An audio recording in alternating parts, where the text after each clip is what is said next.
and it is time for us to check sports. So we bring in Mike Cozzi. Good morning, Mike. Sports? What sport? I know. Well, there's a couple of interesting stories to talk about. First of all, how are you doing down there in New Jersey? All right. No problems for me. Well, your mind runs away with you because you're sitting around doing nothing by yourself all day. But I'm all right. I go out and take my walk when the weather's nice, and that's pretty much it. Other than that, it's Groundhog Day. And you're also doing the telelearning, right, with students, right? Yeah, video learning every day. Yeah, we do a lesson every day. They alternate classes, one day on, one day off, and we do a video lesson now. But the video lesson is more to just have some social interaction than anything else.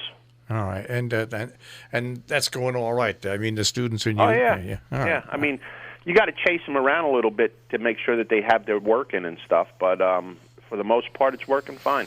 All right. Well, let us go on to sports. A couple of things. First of all, of course, I think we all remember Tony Vaselli, right? The lineman. Yeah, he has coronavirus. Had it. And now. Yeah, he talks exactly about. It's a great article about how he went through it, and once again, you have to give Bob Kraft and the New England Patriots a lot of credit. They chartered their own airplane to bring in 1.5 million masks. Those masks back to the United States. There's a lot of people stepping up. Absolutely. Except Hollywood.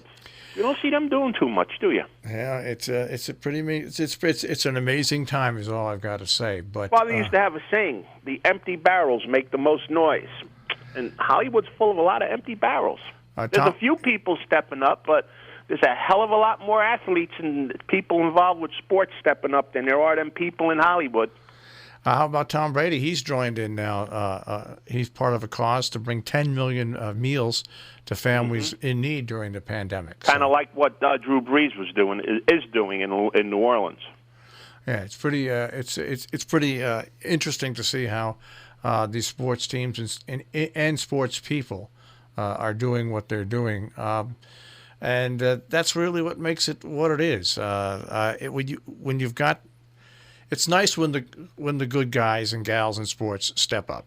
Really I tell you, there would have been one team that probably did something if their owner was still alive, and that'd be the Yankees.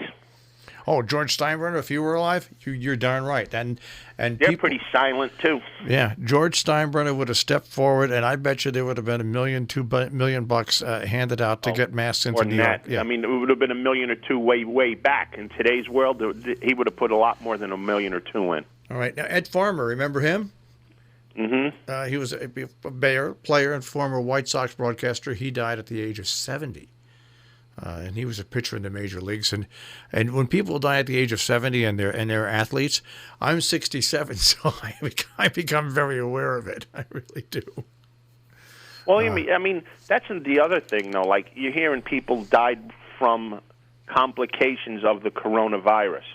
But what else was wrong with them? Yeah, that's the thing that they're not telling you. Yeah, there's and they don't. They're very fast to tell you how many people have deceased, but not how many people have survived.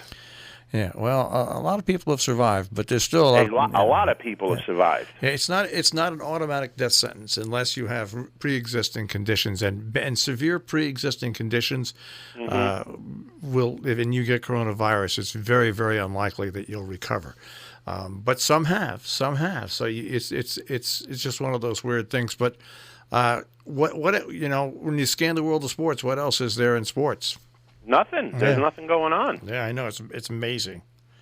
They're still trying to keep the high school spring sports season alive down here, but right now we're looking toward the end of April. But I saw an article that the state association put out the other day, and they were right.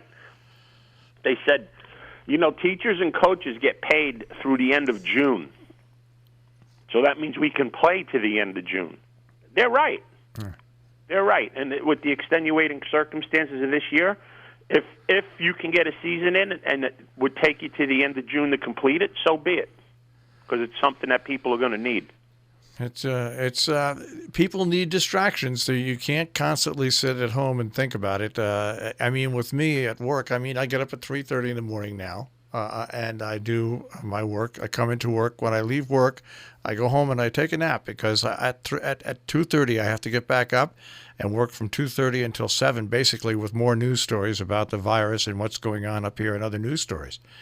But it's kept me busy where I don't sit and watch TV and everything drones on. So I escape in my own way without having to deal with it. I'm in Groundhog Day. I get up, I put my video online. I do my next one for the next day. Now I have a video conference 3 days a week, so I do that. Then it's lunchtime, then it's nap time, then you're up, watch TV a little more, eat dinner, go to sleep. It's Groundhog Day. It is, but you know what? Since we started this radio station, it's been my whole life and Jill's whole life since we started it. So basically our life has been coming into the station and then going home and then coming into the station. So we didn't have to really worry about social distancing. But there is one sport that's still alive. What's that? Horse racing. All right. Well, it's down to 3 tracks right now, but it's strange now because the Kentucky Derby's in September, so everything that was the Kentucky Derby in the spring leading up to it is gone. So all these tracks, well, the tracks that are left have to revamp what they're doing because the normal exodus from Florida is not going to take place because Keeneland's closed, which was supposed to open this weekend. New York's closed. So all the big names and bigger horses are staying put in Florida. So Gulfstream's going to have to readjust their meat a little bit as long as they're running to accommodate these horses. So Gulfstream, Tampa Bay, and Oaklawn Park, they're the only games in town, and boy, are they benefiting from it because there's been some huge money bet every day that the tracks are running into their pools because there's nothing else to do. All right. Well, do you have any picks for us? Yeah, like I said, they have to readjust their schedules. I don't have any stakes races, but I did a pick 3 sequence at the end of the Gulfstream card that has some pretty good races in it for a Saturday that aren't stakes. They're pretty decent races. So we're going to start with the 9th race tomorrow at Gulfstream, which starts at around 4:45. It's a 6-furlong race on the dirt that draws 8 horses. Now, there's a couple of things that I'm going to go through in here, and it should make sense. One horse, the horse I like best in here is the one, Mo Beat You Bad. It's all one word, so it's a pretty cool-looking name. This horse came out in the Meadowlands first time out on the turf, ran decent, showed some speed, came back off of that. They found a soft spot for him in a maiden 40 at Tampa Bay Downs. They let this horse go, and he won by 13 lengths. It was no surprise as he went off less than even money. But I think that this horse has the rail, has the speed. I think this horse should come home on top in the 9th race tomorrow at Gulfstream. Another horse I'm going to use underneath is the 6 horse Silvery Enough, trained by Bob Hess. This horse has been running some even races at around the same kind of price.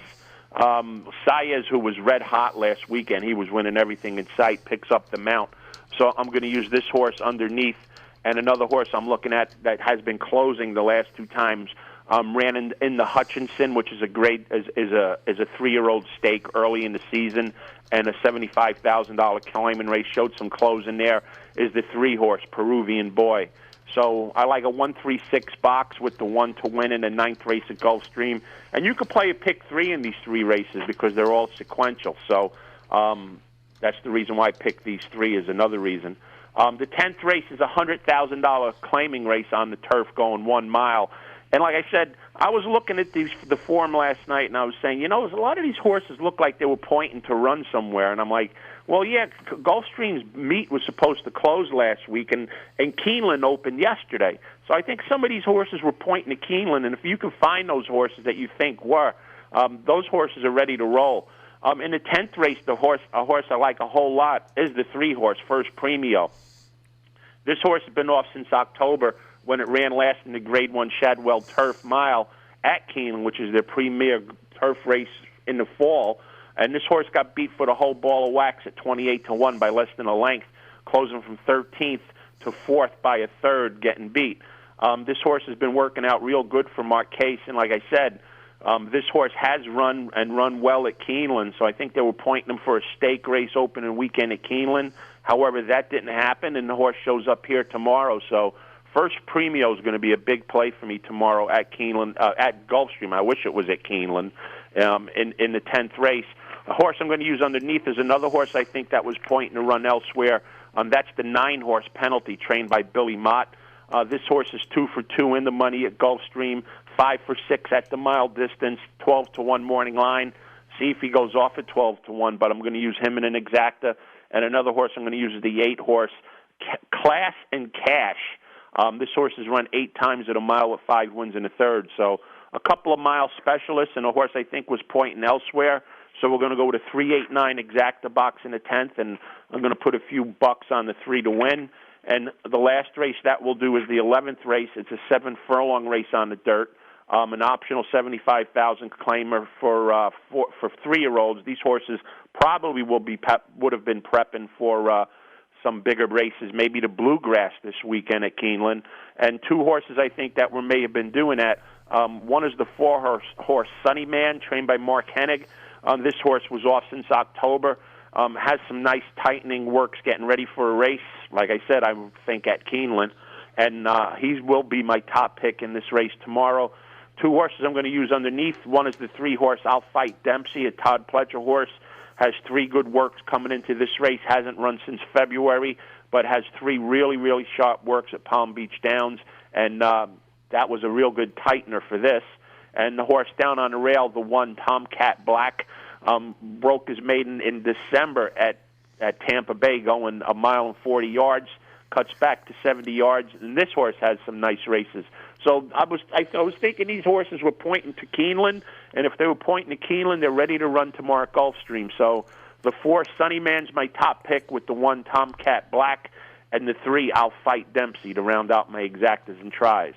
So horse racing is the only game in town. You might as well take advantage of it. It's better than watching reruns of I Love Lucy. So just watch some horse racing tomorrow. All right, I want you to stay safe, and we'll speak to you again next week, Mike. Yes, sir. Have a great weekend, and everybody stay safe and healthy. All right, take care. Bye-bye, guys. Mike Cozzi with a check on sports here on Robin Hood Radio. You can find it also online at, of course, robinhoodradio.com on demand.